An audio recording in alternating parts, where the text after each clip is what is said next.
Eh bien, bonjour à tous, c'est Jérémy, je dis c'est le moment venu pour faire des traits d'horreur et reprendre les deux parce que il fait très chaud et je me dis qu'il faut peut-être donner un peu de frisson parce qu'il fait chaud dehors et donc je me dis que je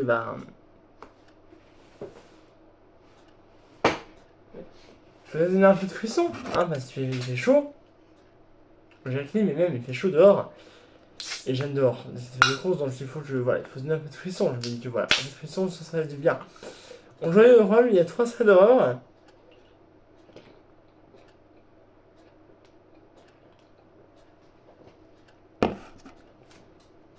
Taille moyenne. Donc, elle est un peu plus longue, pas plus que les autres, un peu plus. Bref, premier soir, on va voir des récits donc, de Mélissa. Donc je vais les noms seront fictifs et c'est bizarre que j'ai écrite. Donc, Mélissa, elle a un appartement.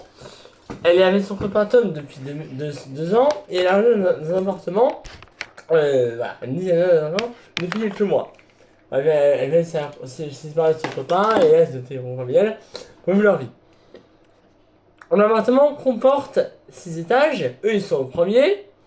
Au deuxième étage, alors chaque étage comporte un seul appartement. Hein.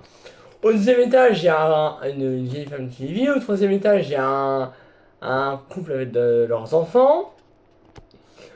Le deuxième étage est vacant. Et le deuxième étage est vide et c'est le seul appartement à avoir deux appartements. Les achats travaillent à un appartement de chaque côté. Alors je. Voilà. Étage 5, il y a un verrou. L'étage 6, c'est un groupe de jeunes ados. Voilà. Si. Et au deuxième étage, on essaie de faire habiter des gens. Mais chaque personne de l'appartement, on dit non. Donc l'étage 1, Mélissa a été faire un tour au étage 7, mais ils ont vu que c'était une étage 7 maintenant elle va prendre depuis quelques années. On chez les miteux, il est rempli de toiles d'araignée, de saleté, de moisissures. Les portes, on y entre facilement parce que c'est pas fermé. Les serrures sont. Ils tiennent plus quoi.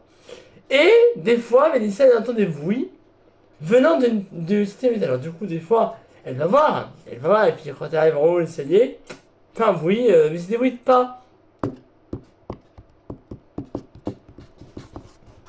Des fois ça court et des fois ça marche. Et des fois elle entend au deuxième étage. Alors, je passe dans la maison. Et là, à un moment, elle voit un homme. On est comme ça. Et elle voit ça. Il dit oh. Et là, il y a un frère, il dit je cherche Michel Delors, vous l'avez pas vu? Alors, elle se dit qu'il n'y a aucun Michel Delors dans l'appartement. Il n'y a pas de Michel Delors, il n'y a pas de Michel, il n'y a personne au deuxième étage. Et l'homme, il dit on m'a filé un mauvais appartement. Il redit le nom de l'adresse, exactement le nom, le bon numéro, la bonne ville. Donc, du coup, il dit rien. Alors, du coup, il cherche l'annuaire et il dit il y a pas de Delors dans cette région, dans cette région. Et l'homme dit ah bon, on m'a menti alors. Donc, du coup, l'homme s'excuse de la déranger et tout. Et il repart. Le lendemain, on rentre et on voit le même homme. Et il dit bah non, on m'a dit que Delors était ici. Il dit il n'y a personne dans cet appartement à part nous et il n'y a pas de Delors. Donc là, il commence à faire comprendre qu'on le disait ici. Et là, en bas, elle regarde la fenêtre de son appartement et elle voit un homme qui attend avec un livre de neuf dans la main et un couteau de boucher dans l'autre main. Alors du coup, mais ça, elle appelle la police a fait lieu, et il retourne tout l'appartement et voit, ils trouvent personne. Et la vieille femme qui est à l'étage au-dessus, qui a un peu une première, elle dit ouais, je connais ces gars, en fait, c'est des tueurs. Alors du coup, et ça, elle est un peu flippée parce qu'elle est à l'appartement depuis quelques semaines, enfin, depuis quelques mois, donc elle connaît personne. Et là, elle se rend compte que l'homme, il vient que 2 jours dans la semaine, et facilement le week-end. Donc on se dit, ce mec-là, il bosse la semaine, d'accord? Sauf qu'un mercredi, Mélissa était en congé ce jour-là, et elle voit l'homme qui tourne autour de l'appartement, comme ça, il fait le tour, avant, arrière. Et là, l'homme, il la regarde, et il fait, en gros, salut, je monte au étage. Donc, samedi, non, non, non, il y a personne, écoutez-moi, il y a personne. Donc là, il fait, en gros, si, là, au étage, j'ai quelqu'un. On avait ça dit, Elle dit attendez, elle prend son téléphone et elle montre le numéro de la police. L'homme, il se barre en courant et on le revoit plus jamais. Mais il s'est déménagé après ces temps-là parce qu'il ne sait pas qui était cet homme et qui était l'autre homme. Et ça, on ne sait pas qui était cet homme et pourquoi il était. Si cherchait le message, qui était vacant, qu'est-ce qu'il y avait là-haut qu'on ne sait pas, on ne saura jamais. Histoire numéro 2.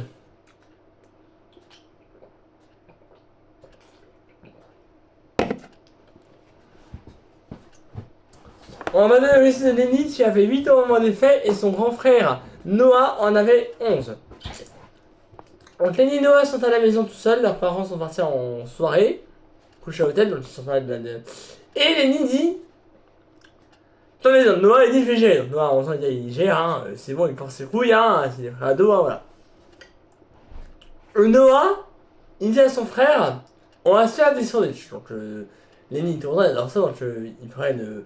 du pain, de la mayonnaise, les jambons prennent des choses dans le frigo, voilà, ils se foutent leur sandwich, et ils regardent un film.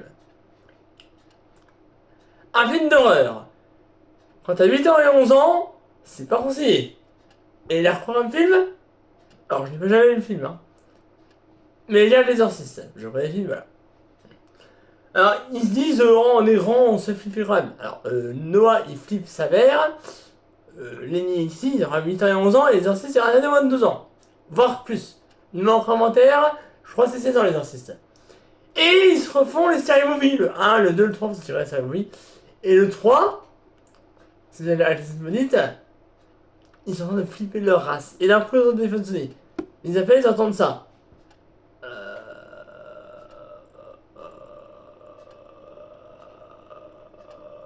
Ah.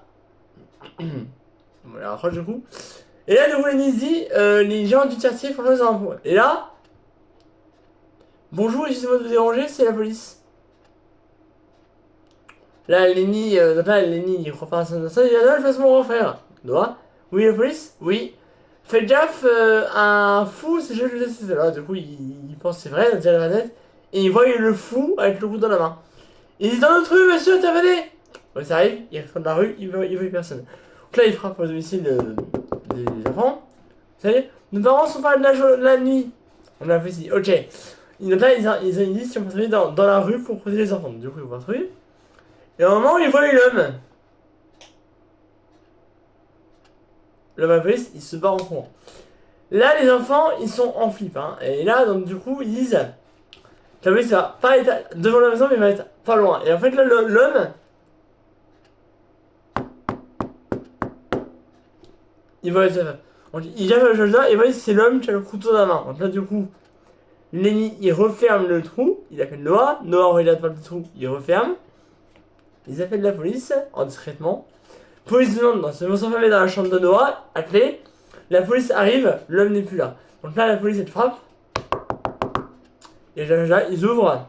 Et là, ils annoncent que l'homme est parti, mais ils ne savent pas. Donc, ils vont rester pas loin. Et d'un coup. Et attendre que l'homme essaie de creuser. Non, la porte s'ouvre d'un grand coup, poum! L'homme a défoncé. Et là, ils entendent des bruits de couteaux sur les murs. J'essaie de bruit. Bon, j'ai pas de truc pointu sur moi. Ouais, allez, ils entendent ça.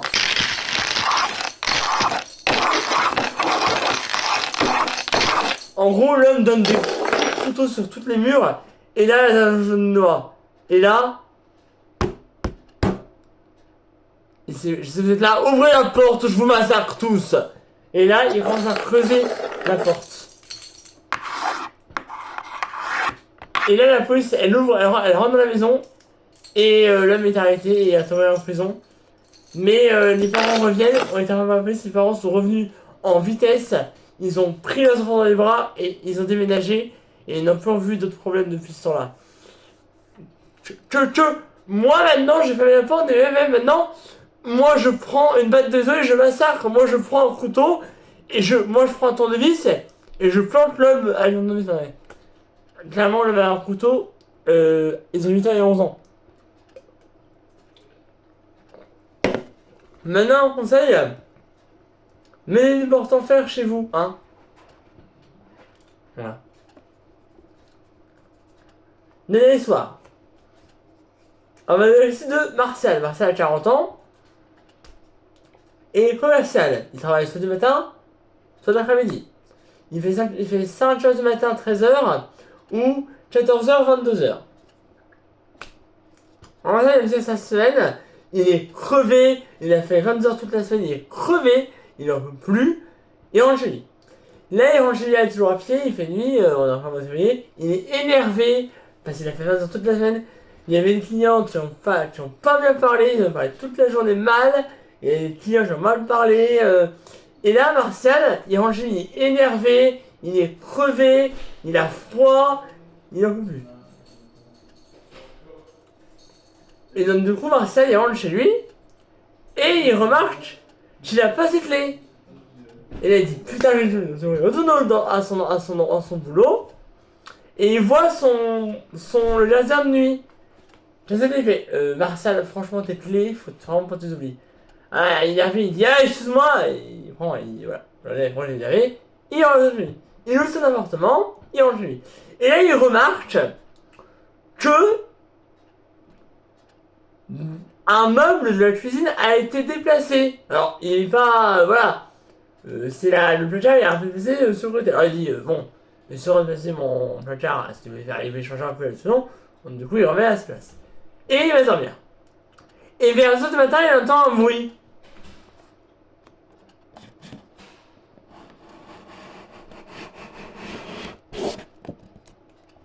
Et d'un coup, il entend.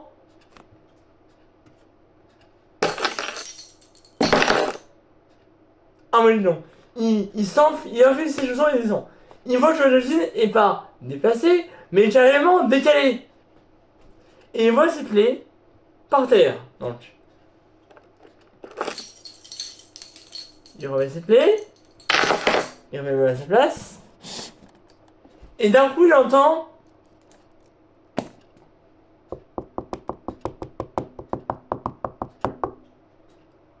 Il a le Judas et il voit un homme. Un homme assez grand, environ la trentaine, qui a une barbe mal taillée et qui a l'air d'avoir des yeux de gars qui s'est pas lavé depuis 2 semaines. L'homme, il est collé au Judas. Il a le visage collé. Donc là, Martial, il ferme, il commence à jouer lentement, il prend son téléphone et il appelle la police. Il monte, il appelle la police arrive sur les lieux, mais il frappe à sa porte, il ouvre et il remarque que le policier a l'air un peu effrayé. Alors il dit attends, la police il est effrayé, donc du coup il suit la police. La police il dit que cet homme-là est un homme hyper dangereux. En gros, cet homme-là, ça fait. Je vais dire. Attends, un truc. Ouais, un instant, je vais le dire, je change un truc. Merde, je dis feu dessus. Ah, il est là. Excusez-moi. Hein. Voilà. Donc là, cet homme-là, c'est un fou que j'ai jamais. En fait, ça fait des années qu'il court les rues. Ça fait moins 5 ans. Un Martial, ça fait ça que j'habite là, et du coup, il n'est pas au courant. Donc, du coup, le policier, il vient d'arriver dans un village, en fait. Il fait de ville en ville. Donc, il va à pied, hein, il prend le bus, je sais pas.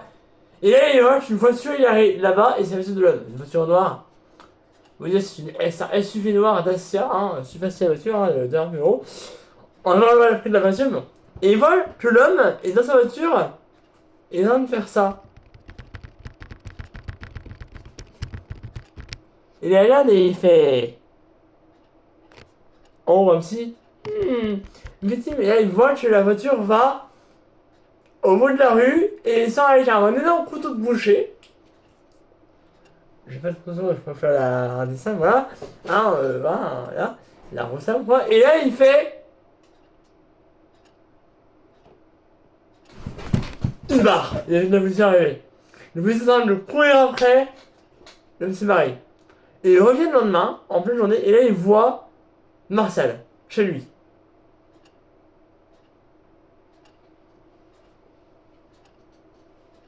Vraiment comme ça. Hein.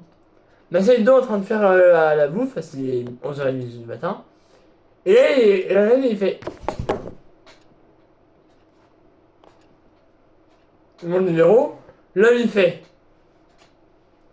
Et là il court dans son allée, il frappe à sa porte, il défonce la porte, il tape, il donne des coups de poing, il tape dessus, il t'embrouille la porte, saute la porte, et une porte blindée avec un code. Donc là, l'homme il fait le code, et là vous connaissez, accès refusé, réussir dans le temps. Donc l'homme il est énervé, il t'embrouille la porte en fer, il donne des coups de pied, mais enfin c'est ça. L'homme il est énervé. Du coup, il tape dans la fenêtre. Sauf que les fenêtres sont également blindées. Et sont fermées. Donc, du coup, il est énervé. Il tape sur les murs et tout. Mais rien. Du coup, il est énervé. Il revient le lendemain. Il retape le code. Accès refusé ou 3 fois en gros de d'entrée. Donc là. Il prend le même vélo et il tape sur la porte. Là, Masayama, il appelle la police. Ça, c'est en vacances, heureusement. La police retrouve l'homme, mais n'a pas réussi à l'attraper. Et c'est une des martiales de son récit, c'est que l'homme court toujours les rues. Bon, allez.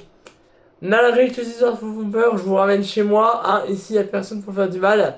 Hein, mais chez moi, il y a des moments, il y a des moments où il y a les sodas. On passe une bonne soirée. Allez, je vous ramène chez moi en sécurité. Histoire effrayante quand même, parce qu'on se demande vraiment, voilà. Ces histoires sont pas vraies évidemment, mais voilà. Méfiez-vous, ça peut vraiment arriver un jour. Je vais vous faire peur, voilà. Si ça vous amuse, n'hésitez pas à liker la vidéo, à vous abonner à la chaîne, à activer la cloche. Ça fait toujours chaud au cœur quand les gens s'abonnent. Pour le mois de juillet, je vous ferai une petite surprise, j'en dirai pas plus. Mais pour le mois de juillet, alors je sais pas, je vous dirai pas la date, ça vous laisse suspense. Mais pour le mois de juillet, je vous ferai une surprise d'enfer. Ce sera des threads d'horreur, mais attention, je vous dis pas pourquoi. Alors des threads d'horreur, mais vous verrez, ça sera encore des threads d'horreur. C'est pour le mois de juillet, hein, c'est en cours là. Je prépare ça pour le mois de juillet, faut que je prépare mon truc. Et je vous dis à très vite pour une prochaine d'horreur. Alors pas de live parce que c'est vrai, ce n'est pas là. Mais je sais faire des vidéos tous les soirs. Sur ce, je vous laisse. Passez une bonne soirée. Dormez bien. Et à bientôt. Bye.